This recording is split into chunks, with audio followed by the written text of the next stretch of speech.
नमस्कार विद्यार्थी मित्रांनो, माझी थोडक्यात ओळख करून देतो. माझे पूर्ण नाव शेकडे संजय काकासाहेब. मी हिंदसेवा मंडळाचे सीताराम सारडा विद्यालय बागडपट्टी येथे उपशिक्षक म्हणून कार्यरत आहे. आज आपण नवीन पाठाला सुरुवात करणार आहोत. प्रकरण 6, स्वातंत्र्य चळवळीच्या युगास प्रारंभ. प्रकरण 6, स्वातंत्र्य चळवळीच्या युगास प्रारंभ. इंग्रजी शिक्षणाचे भारतीय समाज जीवनावर संमिश्र परिणाम झाले. इंग्रजी शिक्षणाचे भारतीय समाज जीवनावर संमिश्र परिणाम झाले व नव सुशिक्षित समाजाने घडवून आणलेल्या प्रबोधनामुळे राष्ट्रीयत्वाच्या भावनेचे बीजारोपण झाले. इंग्रजी शिक्षण या शिक्षणाचा भारतीय समाज जीवनावर संमिश्र परिणाम झालेला आहे. संमिश्र परिणाम झालेला आहे. नव सुशिक्षित समाजाने, न्यू जनरेशन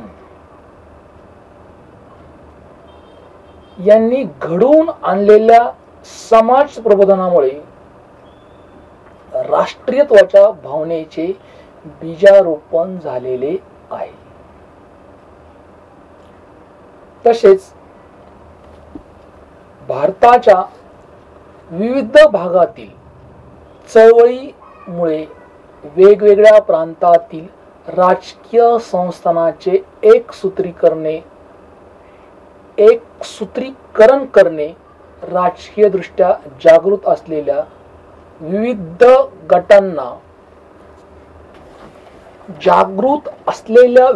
गटांना आणि व्यक्तींना एकत्र आणणे आणि राष्ट्राच्या हिताच्या प्रश्नाकडे लोकांचे लक्ष वेधून राष्ट्राच्या आकांक्षा प्रगट करणे, यासाठी एक अखिल भारतीय स्तरावरील राजकीय संघटना उभी करण्यासाठी अनुकूल परिस्थिती निर्माण करणे. सामाजिक प्रबोधनामुळे राष्ट्रीयत्वाच्या भावनेचे बीजारोपण झाले. भारताच्या विविध भागातील चळवळीमुळे ही चळवळ काश्मीर पासून तर कन्याकुमारी पर्यंत झालेली आहे. वेगवेगळ्या प्रांतातील उत्तर प्रदेश असेल, बिहार असेल, महाराष्ट्र असेल, कर्नाटक असेल, या सर्व राज्यामध्ये ही चळवळ झालेली आहे.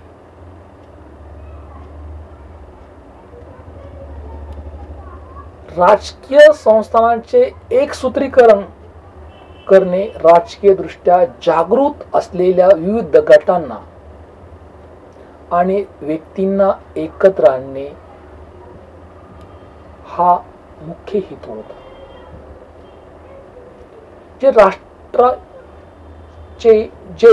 राष्ट्राचे जे महत्वाचे प्रश्न आहेत, देश हिताचे जे महत्वाचे प्रश्न आहेत, याकडे लोकांचे लक्ष वेधणे,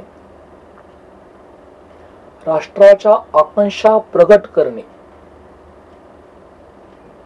यासाठी एक अखिल भारतीय स्तरावर राजकीय संघटना उभी करणे,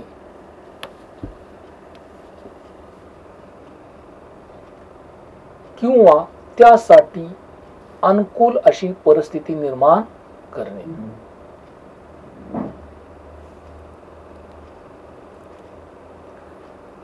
ब्रिटिश राजवटीतील नवीन मुद्दा आहे.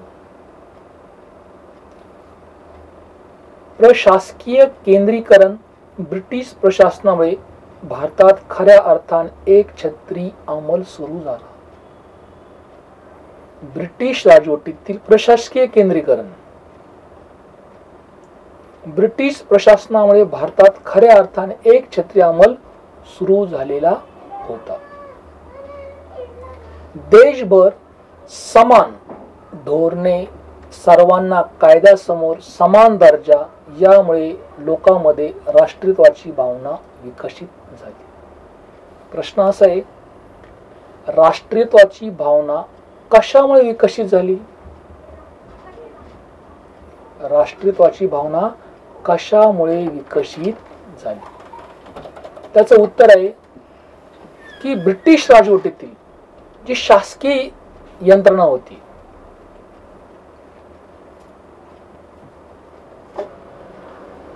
किंवा आपण असं म्हणू प्रशासकीय केंद्रीकरण,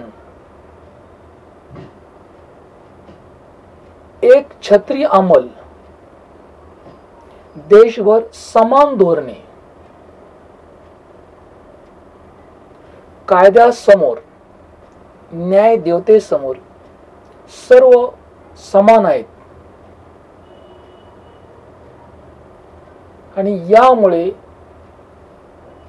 लोकांमध्ये राष्ट्रीयत्वाची भावना काय झाली? विकसित झालेली आहे. ब्रिटिशांनी आपल्या प्रशासनाच्या सोयीसाठी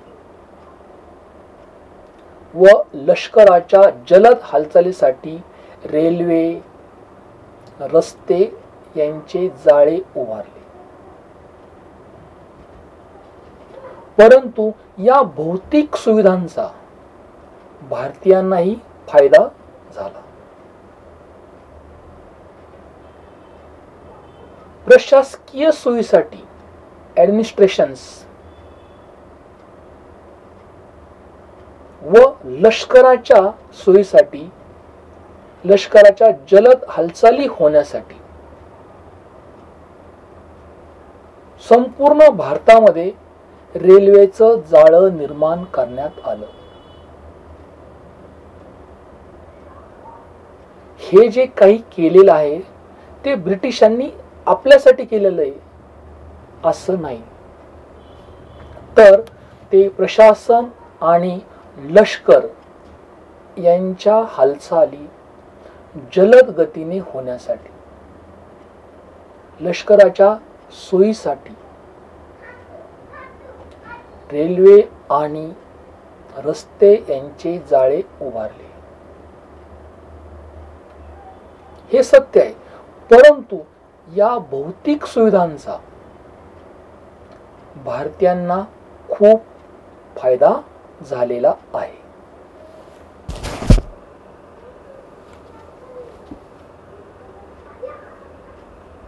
भारताच्या विविध प्रांतातील लोकांचा परस्पराशी अधिक संबंध येऊन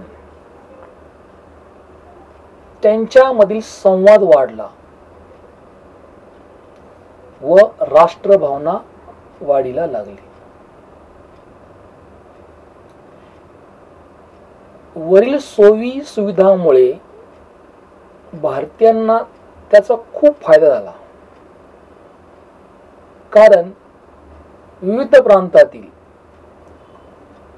लोक एकमेकाशी कॉन्टॅक्ट मध्ये येऊ लागले, संपर्क वाढला, जनसंपर्क वाढला, त्यांच्यामधील संवाद वाढला, संभाषण वाढलं, आणि त्यामुळे राष्ट्रभावना खूप वाढीला लागली.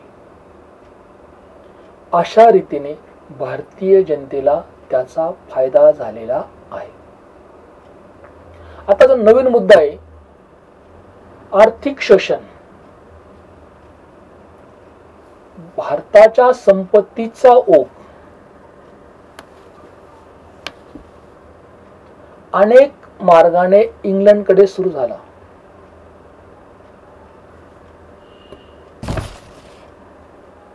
भारताच्या संपत्तीचा ओघ अनेक मार्गाने इंग्लंडकडे सुरू झालेला होता. इंग्लंडच्या साम्राज्यवादी धोरणामुळे, कोणत्या धोरणामुळे? साम्राज्यवादी धोरणामुळे भारताचे आर्थिक शोषण होऊ लागले. भारताचे आर्थिक शोषण का होऊ लागले?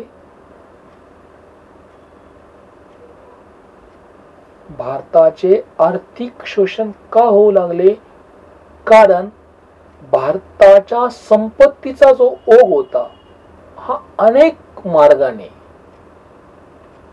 इंग्लंडकडे सुरू झालेला होता. इंग्लंडच्या साम्राज्यवादी धोरणामुळे, कोणत्या धोरणामुळे? साम्राज्यवादी धोरणामुळे भारताचे आर्थिक शोषण झालेलं आहे. आता आर्थिक शोषण काय केलं? शेतकऱ्यांना सक्तीने नगदी पिके घेण्यास भाग पाडणे.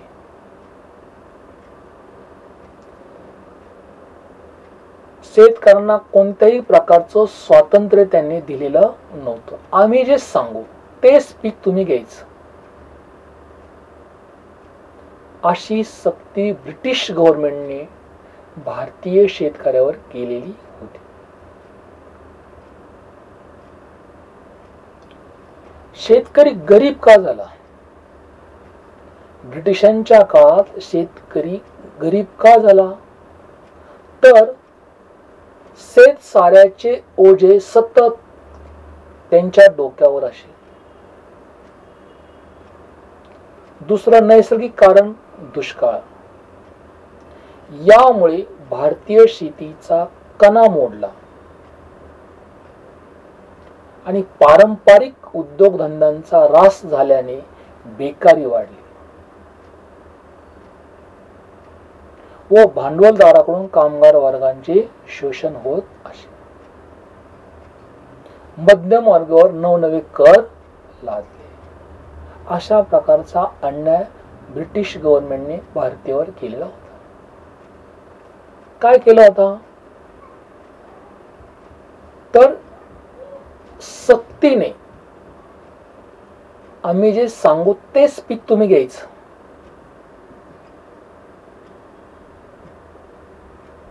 दुसरं, शेत साऱ्याचे ओझे आणि सततचा दुष्काळ यामुळे भारतीय शेतीचा पूर्ण कणा मोडलेला होता.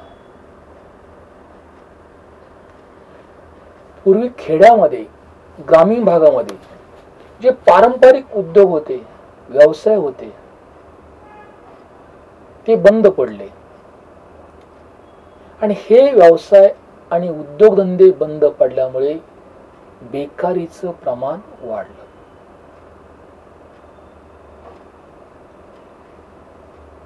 दुसरा मुद्दा आहे भांडवलदाराकडून कामगार वर्गाचे शोषण होत असे.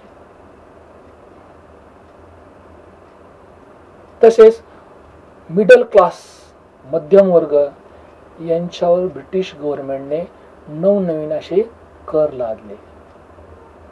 त्यामुळे भारतीय गरीब होत गेले. अशा पद्धतीने ब्रिटिशांनी भारतीयांवर अत्याचार केले.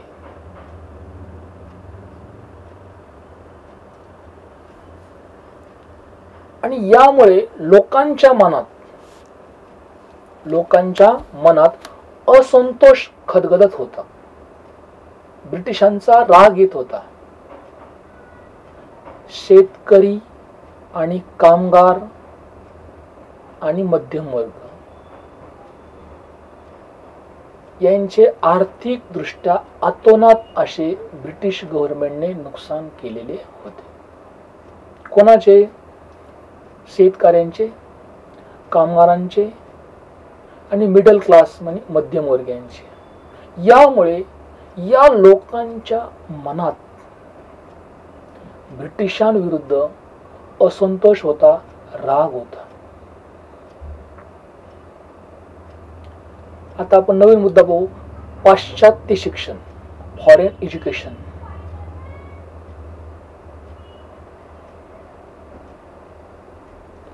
पाश्चात्य शिक्षणाच्या प्रसारामुळे न्याय, स्वातंत्र्य, समता, लोकशाही अशा नव्या कल्पनांची भारतीयांना ओळख झाली.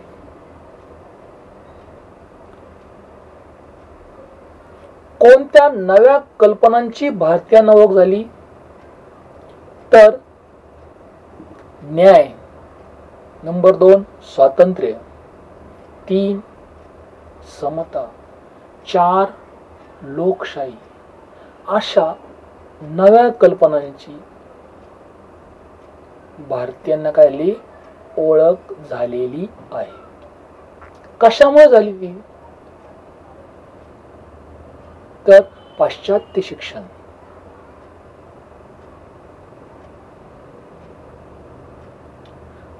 तसेच बुद्धिनिष्ठ, विज्ञाननिष्ठ, मानवता, राष्ट्रवाद अशी मूल्य भारतीयांनी आत्मसात केली. कोणती मूल्य? 4 की बुद्धिनिष्ठ, विज्ञाननिष्ठ, मानवता आणि राष्ट्रवाद. ही जी 4 मूल्ये आहेत ही भारतीयांनी काय केली? आत्मसात केली. त्यामुळे आपल्या देशाचा कारभार करण्यासाठी आपण सक्षम आहेत हा आत्मविश्वास भारतीयांमध्ये निर्माण झाला.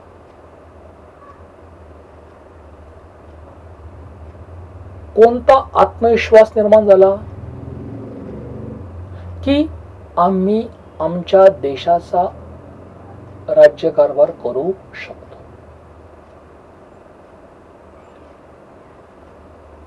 कोणत्या मूल्यामुळे? बुद्धिनिष्ठ, विज्ञाननिष्ठ, मानवता आणि राष्ट्रवाद. अतिशय महत्वाची तत्व आहेत ही मूल्य आहेत. आणि या 4 मूल्यामुळे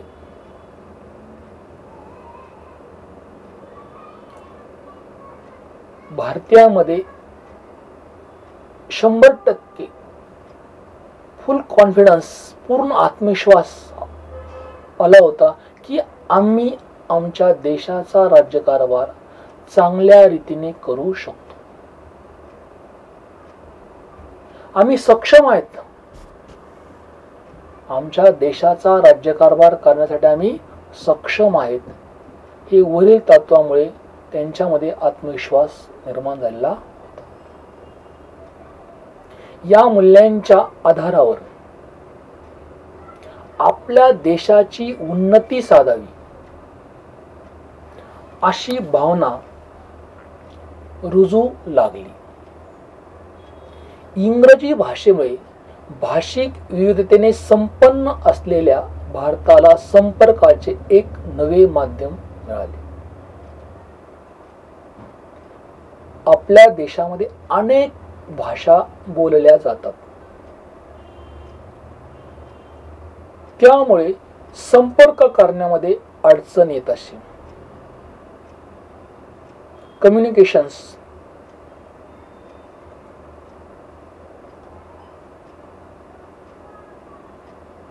पण इंग्रजी भाषेमुळे ही अडचण दूर झालेली होती. एक नवीन संपर्काचं माध्यम भारतीयांना मिळालेलं होतं. कारण इंग्रजी ही भाषा पूर्ण जगात चालते आणि या भाषेमुळे विविधतेने संपन्न असलेल्या भारताला संपर्काचे एक नवे माध्यम मिळालेलं आहे. आता नवीन मुद्दा आहे. भारताच्या प्राचीन इतिहासाचा अभ्यास कोलकाता येथे ब्रिटिशांनी एशियाटिक सोसायटीची स्थापना केली. भारताच्या प्राचीन इतिहासाचा अभ्यास कोलकाता येथे ब्रिटिशांनी एशियाटिक सोसायटीची स्थापना केली. कोणती सोसायटीची स्थापना केली? एशियाटिक.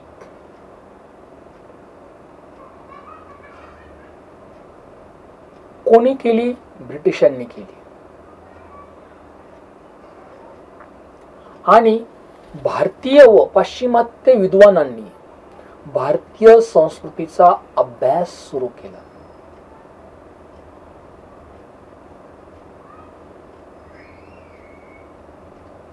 आणि या एशियाटिक सोसायटीमध्ये अनेक विद्वानांनी भारतीय संस्कृती काय आहे, संस्कृत आणि पारसी याचा डिटेल असा अभ्यास केलेला आहे.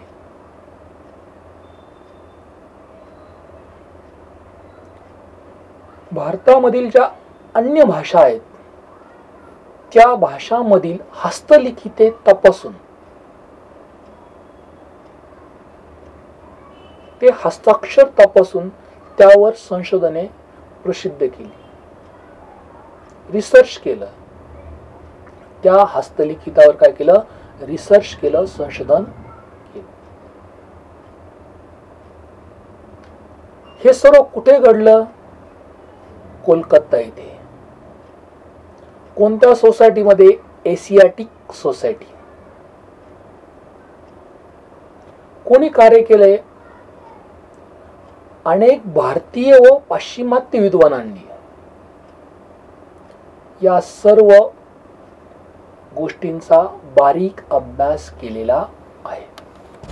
आता हस्तलिखित ते तपासून त्यावरील संशोधन हे प्रसिद्ध केली. Doctor Bhau Daji Lad, doctor Bhau Daji Lad, doctor Ragho Bhandarkar,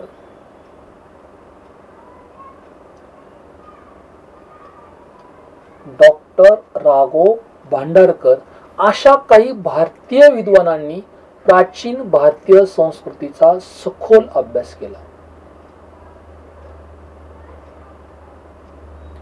प्राचीन भारतीय संस्कृतीचा सखोल अभ्यास कोणी केला? तर नंबर 1 डॉक्टर भाऊ दाजी लाड व डॉक्टर राघो भांडारकर या दोन भारतीय विद्वानांनी प्राचीन भारतीय संस्कृतीचा सखोल असा अभ्यास केलेला आहे.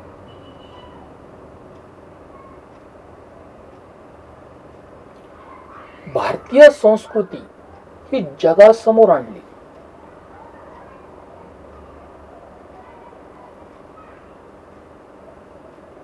आपल्याला प्राचीन समृद्ध वारसा लाभला आहे हे समजल्याने भारतीयांची अस्मिता जागृत झाली.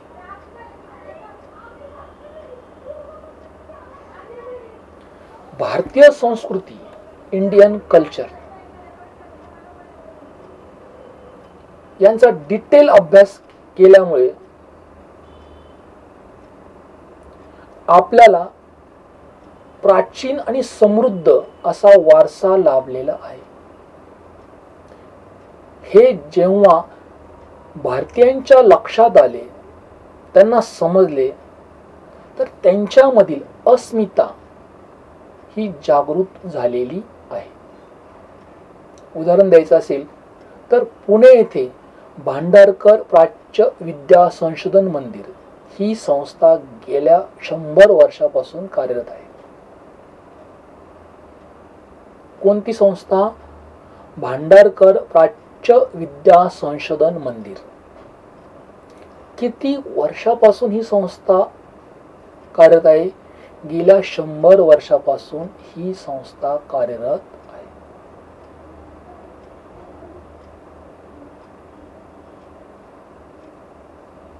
भांडारकर प्राच्य विद्या संशोधन मंदिर ही संस्था गेल्या 100 वर्षापासून कार्यरत आहे. आता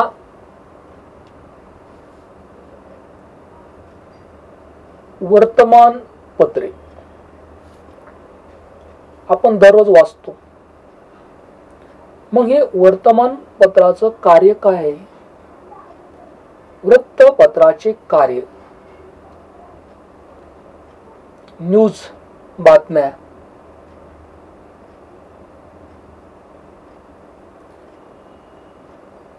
याच काळात इंग्रजी व प्रादेशिक भाषांमधून इंग्रजी व प्रादेशिक भाषांमधून वृत्तपत्रे व नियतकालिके प्रसिद्ध होऊ लागली. या वर्तमानपत्रातून राजकीय व सामाजिक जागृती होऊ लागली. प्रश्न असा आहे, राजकीय व सामाजिक कोणामुळे जागृती होऊ लागली? वर्तमानपत्रामुळे, पेपरमुळे, नियतकालिकामुळे. कोणती जागृती झाली? राजकीय व सामाजिक. कोणती जागृती झाली? राजकीय व सामाजिक. कशामुळे झाली? वर्तमानपत्रामुळे, पेपरमुळे. आता ही जी वर्तमानपत्रे होती, ही जी पेपर्स होती, ही वर्तमानपत्रे इंग्रजी व प्रादेशिक भाषेमध्ये होती.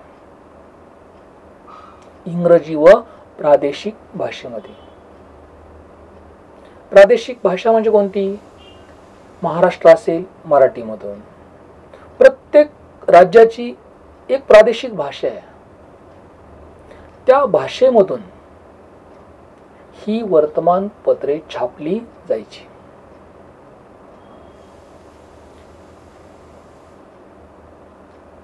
तसेच ही जी नियतकालिके आहेत, ही नियतकालिके सुद्धा इंग्रजी आणि प्रादेशिक भाषा, रिजनल लँग्वेज, यामधून छापली जायची आणि त्या त्या राज्यामध्ये ती वितरित केली जायची.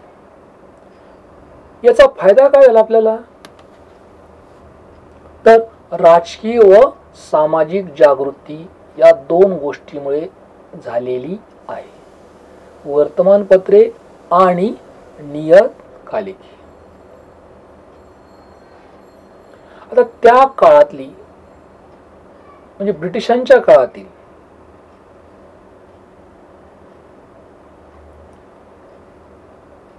प्रसिद्ध अशी वर्तमानपत्रे होती.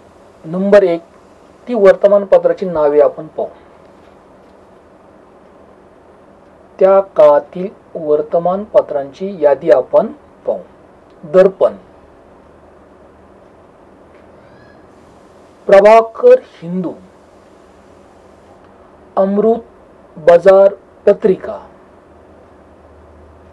केसरी, मराठा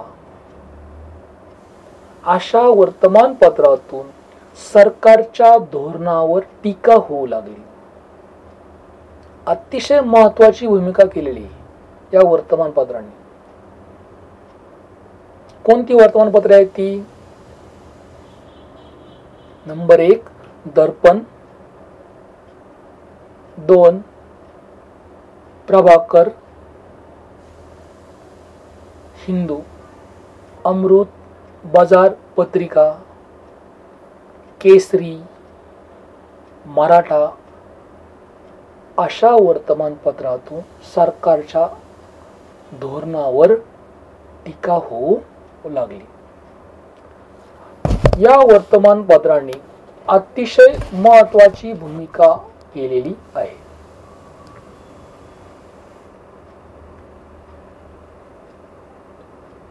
आता नवीन मुद्द्याकडे वळू आपण.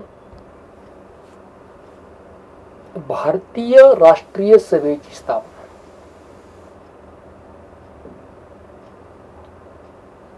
कशाची स्थापना?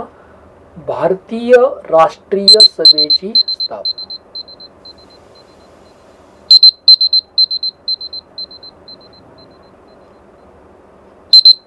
अठ्ठावीस डिसेंबर 1885 रोजी मुंबईतील गोकुळदास तेजपाल संस्कृत पाठशाळेत राष्ट्रीय सभेचे पहिले अधिवेशन भरवण्यात आले.